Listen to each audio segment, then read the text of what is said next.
بڑی مختصر، بڑی چھوٹی اور عارضی ہے. اصل جو زندگی ہے وہ آخرت کی ہے اور وہ موت پہ شروع ہونے والی ہے اور وہ زندگی کبھی ختم نہیں ہوتی. اسی کی تیاری کے لیے دنیا میں آئے. دنیا کی زندگی دیکھتے دیکھتے ختم ہو جاتی ہے. آج کل تو زندگیوں کی برکتیں ختم ہو گئی، زندگیوں میں برکتیں نہیں رہی. علامات قیامت میں سے ہے، احادیث مبارکہ میں کہ سال مہینے کی طرح گزرے گا اور مہینہ ہفتے کی طرح گزر جائے گا، ہفتہ دن کی طرح، دن گھنٹے کی طرح گزر جائے گا. آج ایسے ہی زندگیاں گزر رہی ہیں. دیکھتے دیکھتے بچپنے سے جوانی، جوانی سے بڑھاپا، اور دیکھتے دیکھتے آدمی دنیا سے چلا جاتا ہے. اس لیے کہا کہ موت کے وقت انسان کو بری زندگی خواب نظر آتی ہے. حضرت موسیٰ علیہ السلام سے اللہ تعالیٰ نے پوچھا تھا کہ موسیٰ کتنے دن دنیا میں رہے؟ کہنے لگے کہ یا اللہ مکان کے ایک دروازے سے داخل ہوا، دوسرے سے نکل گیا، اور کیا ہے. جیسے اصحاب کہف سے اللہ تعالیٰ نے پوچھا نا، آپس میں انہوں نے بات کی نا، کتنے دن ہم سوتے رہے؟ کہنے لگے کہ ایک دن یا اس کا ایک بڑا حصہ. حالانکہ اللہ تعالیٰ فرماتے ہیں کہ نہیں، 300 سنین وازدادوا 9، کہ 309 سال تک سوتے رہے. تو اس طرح موت پر پوری زندگی خواب نظر آئی. جیسے حضرت علی رضی اللہ عنہ کا قول ہے کہ الناس نیام اذا ماتوا منتبہوا، کہ پوری دنیا کے انسان سوئے ہوئے ہیں، موت پر جگہ دیے جائیں گے. اصل جو زندگی شروع ہوگی وہ موت پہ شروع ہوگی.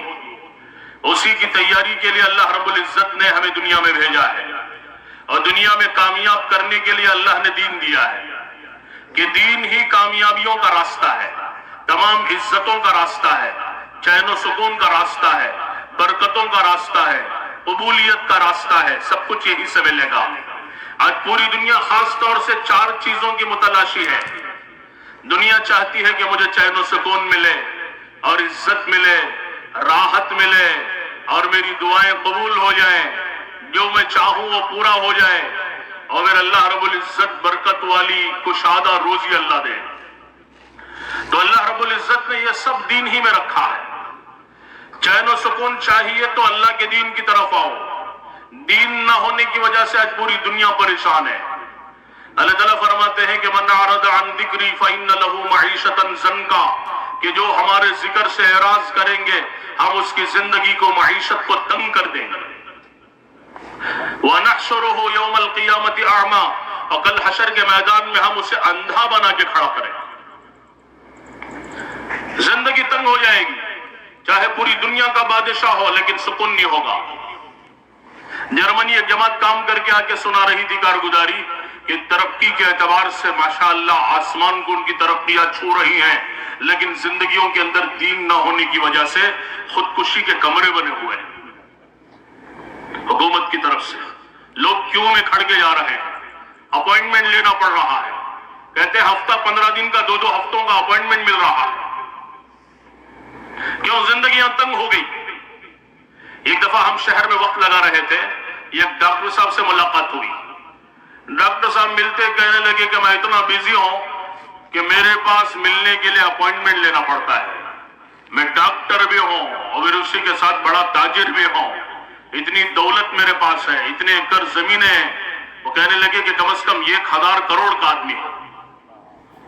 پھر ہم نے پوچھا کہ بھئی اب کیسے مل گئے؟ وہ کہنے لگے کہ بات دراصل یہ ہے کہ 8 دن پہلے میرا ہارٹ اٹیک ہوا، اسی کے نتیجے میں ابھی وہ ہارٹ میں جو اسٹنٹ وغیرہ بٹھاتے ہیں 1-2 بٹھائے گئے، بیڈ ریسٹ میں ہوں، اسی کے لیے یہاں نماز کے لیے آیا ہوں. ہم نے پوچھا بھئی ہارٹ کیسے آ گئے، اب جوان آدمی ہو؟ وہ کہنے لگے کہ حضرت مال تو بہت ہے، سب کچھ ہے، لیکن سکون نہیں ہے. بلڈ پریشر سب سے پہلے آیا، بی پی سے ہائپر ٹینشن، ہائپر ٹینشن، پتہ نہیں کیا کیا ہے.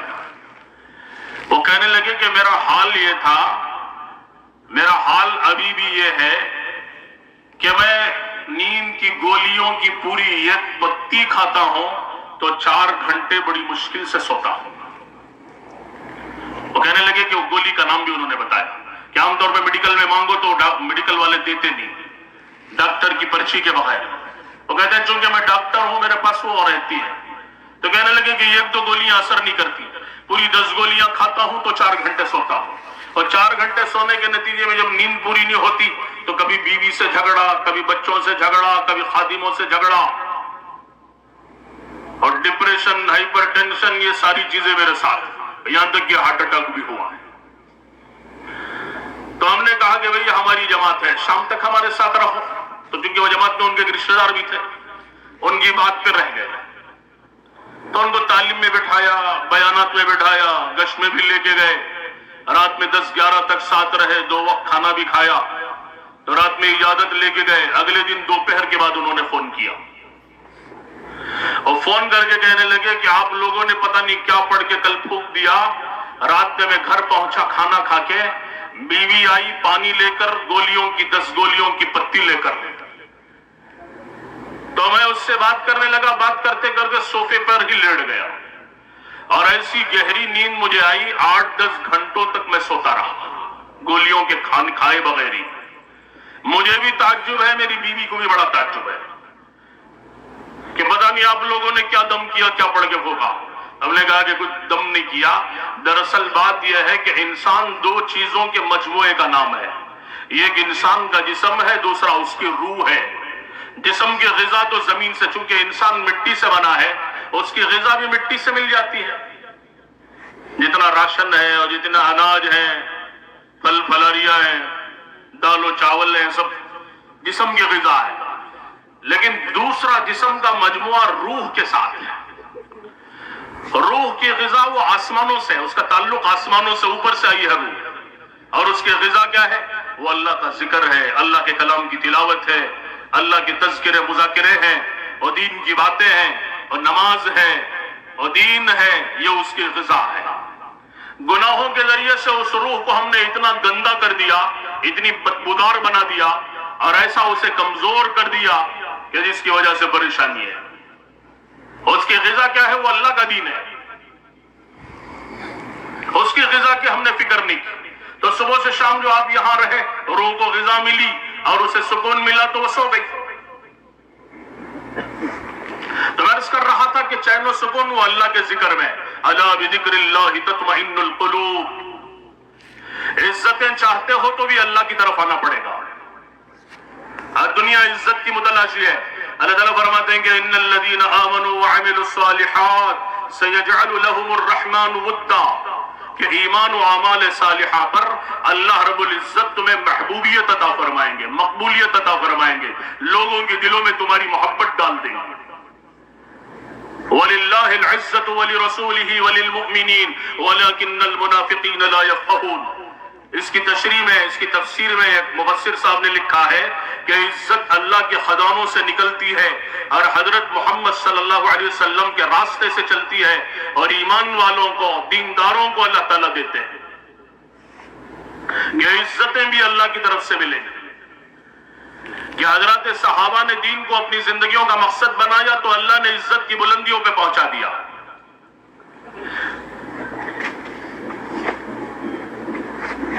کہ ایسی عزتیں اللہ نے دی کہ دنیا سوچ نہیں سکتی.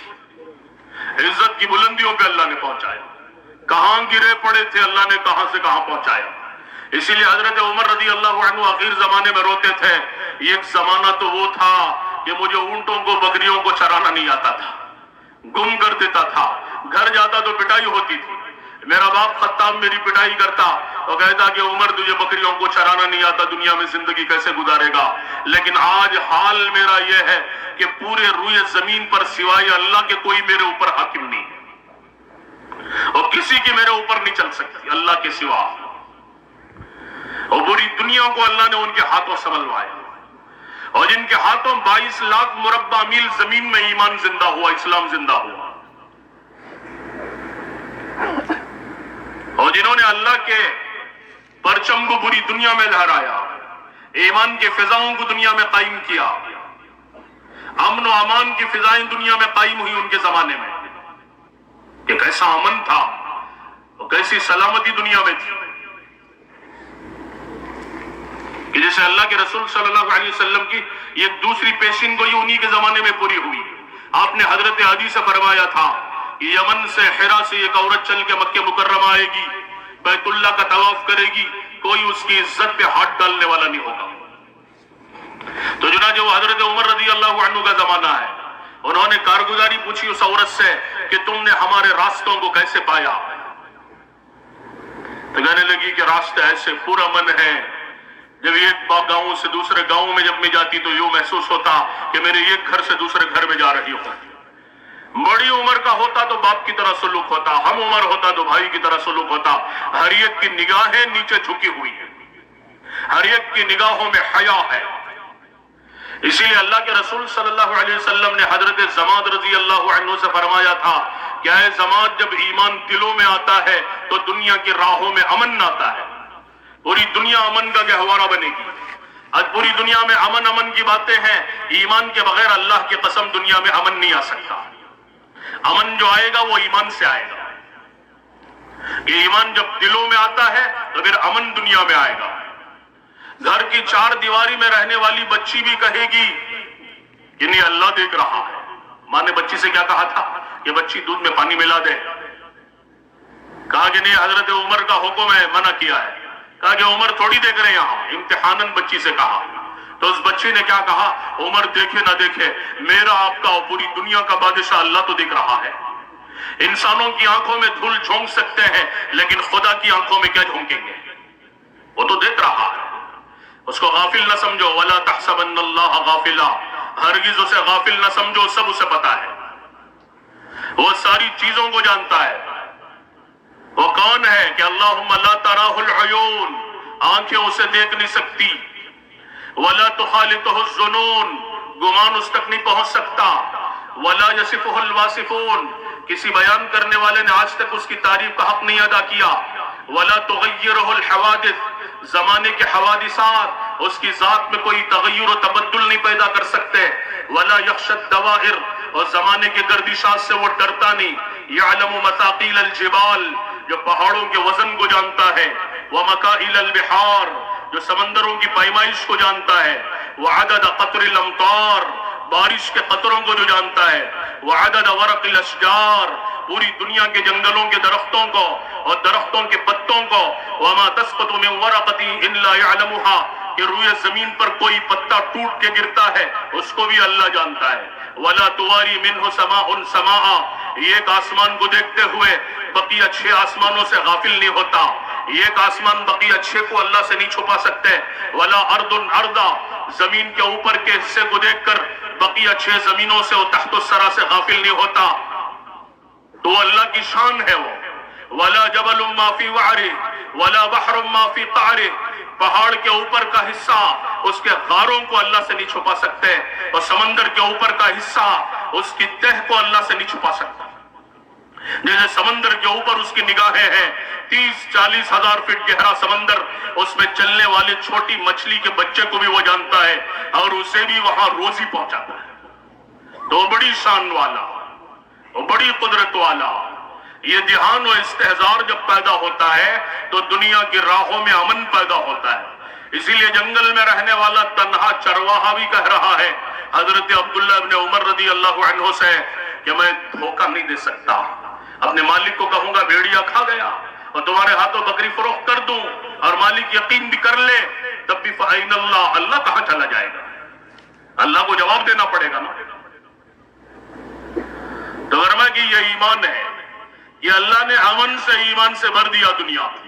تو میں نے عرض کیا کہ عزتیں بھی اللہ نے دین ہی میں رکھی ہے, اور دعاؤں میں قبولیت بھی اسی سے ملے گی, روزیوں میں برکت بھی اللہ دین کے راستوں سے دیں گے. یہ جگہ اللہ تعالیٰ نے سورہ اعراف میں بہت سی بستیوں کی ہلاکت کا تذکرہ کیا کہ کسی پر رات میں عذاب آیا, کسی پر دن میں آیا, اور کسی پر چاش کے وقت میں ان تجارتوں میں مشغول تھے, اور کسی پر دوپہر میں قیلولہ کر رہے تھے. اللہ تعالیٰ نے بستیوں کا تذکرہ کرنے کے بعد اللہ تعالیٰ نے فرمایا وَلَوْ أَنَّ أَهْلَ الْقُرَىٰ آمَنُوا وَاتَّقَوْا لَفَتَحْنَا عَلَيْهِمْ بَرَكَاتٍ مِّنَ السَّمَاءِ وَالْأَرْضِ. جتنی بستیوں کا میں نے تذکرہ کیا ہے, اگر یہ بستی والے ایمان لاتے اور تقوی طہارت کی زندگی گزارتے تو زمین آسمان کی برکتوں کے دروازے میں کھول دیتا.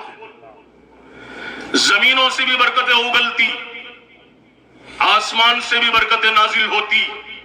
برکتیں اللہ کے ہاتھوں میں ہے. آج پوری دنیا میں احتجاجات ہوتے ہیں مہنگائی کو لے کر کہ مہنگائی دنیا میں بڑھ رہی ہے، اس کی کیا شکلیں ہیں. لوگ واویلا کرتے ہیں کہ برکتیں نہیں ہیں. تو برکتیں کہاں سے ملیں گی؟ وہ ایمان و تقوی کے راستے سے ملیں گی، کہ ایمان سے ملے گی، تقوی سے ملے گی. تو اسی لیے اللہ رب العزت نے یہ دین دیا ہے. اسی لیے ہمارے بزرگ حضرت مولانا احمد لاٹ صاحب دامت برکاتہم اکثر فرماتے ہیں کہ دعوت و تبلیغ کی اس مبارک اور عالی محنت کے ذریعے سے چاہا جا رہا ہے کہ اللہ رب العزت کا پورا دین اپنی پوری حقیقت کے ساتھ پوری امت میں قیامت تک کے لیے زندہ ہو جائے. اسی کے لیے محنت ہے، اسی کے لیے کوشش ہے کہ اللہ کے رسول صلی اللہ علیہ وسلم ایک مبارک زندگی لے کر کے آئے ہیں جس میں پوری دنیا کے انسانوں کی کامیابی ہے.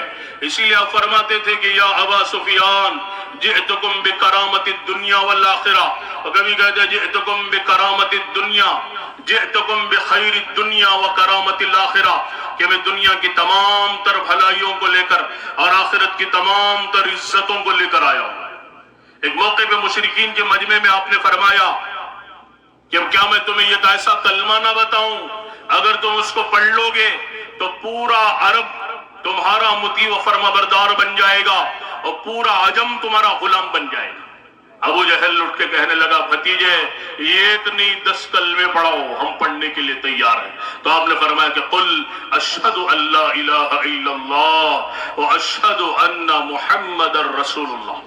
کہا کہ یہ ہم سے نہیں ہو سکتے، یہ ہم نہیں پڑھیں گے. کہا کہ یہی تو ہے، اسی میں کامیابی اللہ نے رکھی ہے. تو لہذا یہ محنت اسی لیے کہ وہ دین اپنی حقیقت کے ساتھ زندگیوں میں زندہ ہو جائے. اللہ کے رسول صلی اللہ علیہ وسلم اسی کو لے کے دنیا میں تشریف لائے تھے کہ وہ دین جب زندگیوں میں آئے گا تو دین والی برکتیں زندگیوں میں آئیں گی،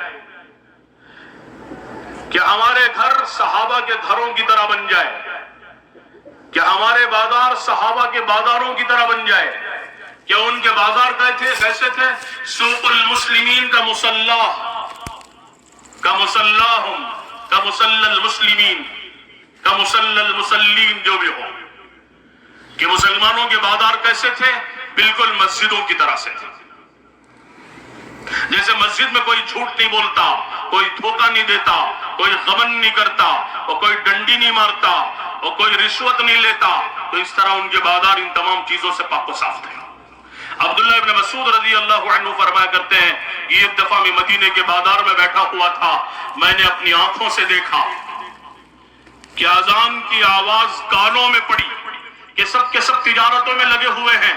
جیسے ہی لفظ اللہ اکبر کی آواز کان میں پڑی تو یہ تاجر مدینے کے ایسے ہو گئے کہ گویا ان کا دنیا سے کوئی تعلق ہی نہیں، یہ دنیا کو نہیں جانتے اور دنیا سے بالکل غافل ہیں اور دنیا کو پہچانتے نہیں ہیں. ایسے ہو گئے کہ گویا دنیا سے تجارت سے ان کا کوئی تعلق نہیں، اور سب کے سب مسجد کی طرف لپک پڑے، دکانوں کو کھلی چھوڑ دیا اور اللہ کے حکم کی طرف متوجہ ہوئے. وہ کہتے ہیں کہ انہی کی شان میں اللہ نے وہ آیت نازل فرمائی ہے کہ رجال لا تلہیہم تجارت ولا بیع عن ذکر اللہ واقام الصلاة وایتاء الزکاة یخافون یوما تتقلب فیہ القلوب والابصار.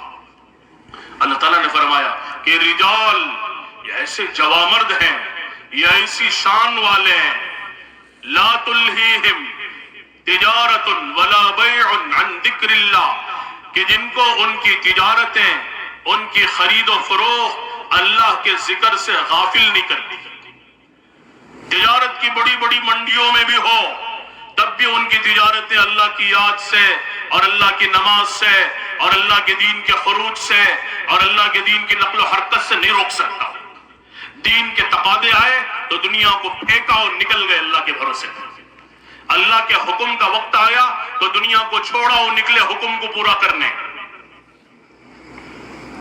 کہ اللہ کے ذکر سے یہ لوگ غافل ہونے والے نہیں. وَإِقَامِ الصَّلَاةِ وَإِيتَاءِ الزَّكَاةِ، یہ نمازوں کو قائم کرنے والے اور زکوٰۃ ادا کرنے والے. یخافون یوما تتقلب فیہ القلوب والابصار، اور وہ ایسے دن سے ڈرنے والے جس دن انسانوں کے کلیجے منہ کو آ جائیں گے، ان کی آنکھیں الٹ پلٹ ہو جائیں گی. یہ ایسے دن سے ڈرنے والے لوگ ہیں. اللہ خود گواہی دے رہے ہیں ان کے ایمان کی، ان کے تقوی کی، خوف آخرت کی، اور ان کے ذکر کی اور اللہ کے تعلق کی. تو یہ ایسے لوگ ہیں جو اللہ کے ساتھ جڑے ہوئے ہیں.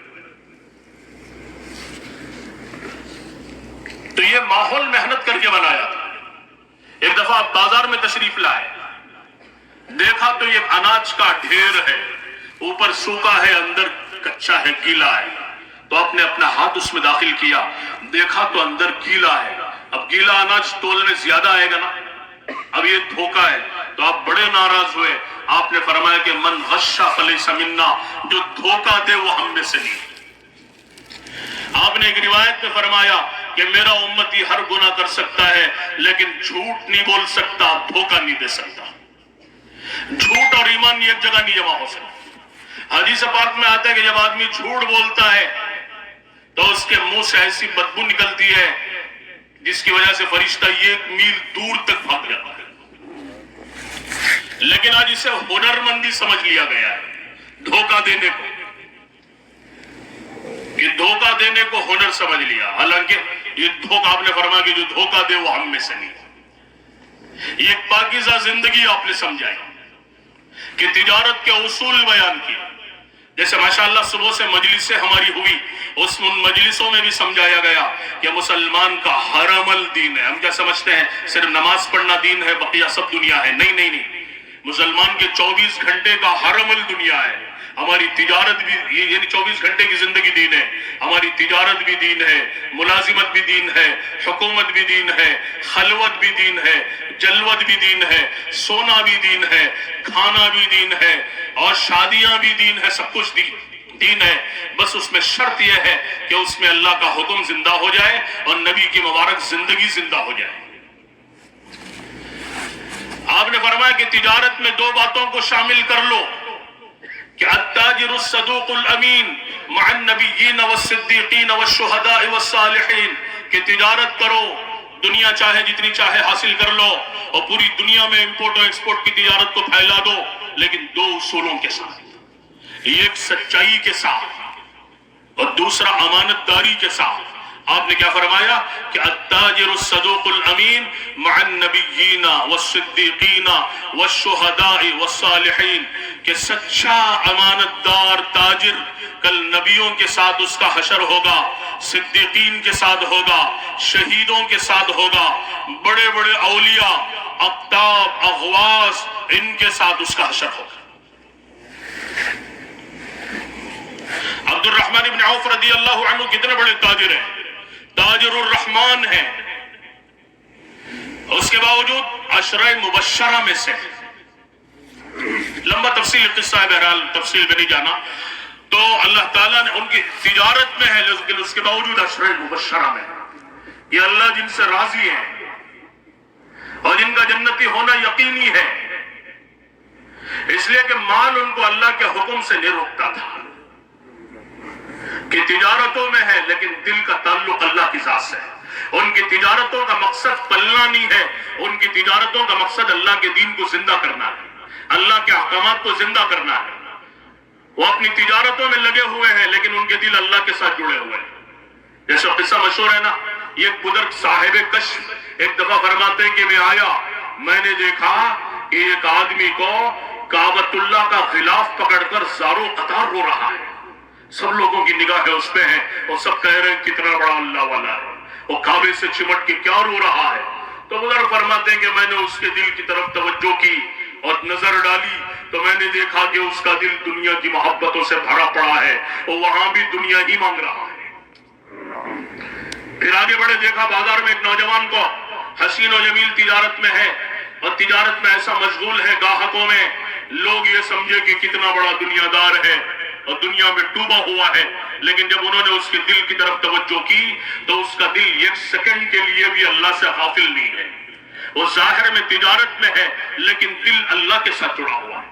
اسی لیے فرمایا کہ بعض اللہ کے بندے زمینوں میں ہوتے ہیں لیکن ان کے دل آسمانوں میں ہوتے ہیں، اللہ کے ساتھ جڑے ہوئے ہیں.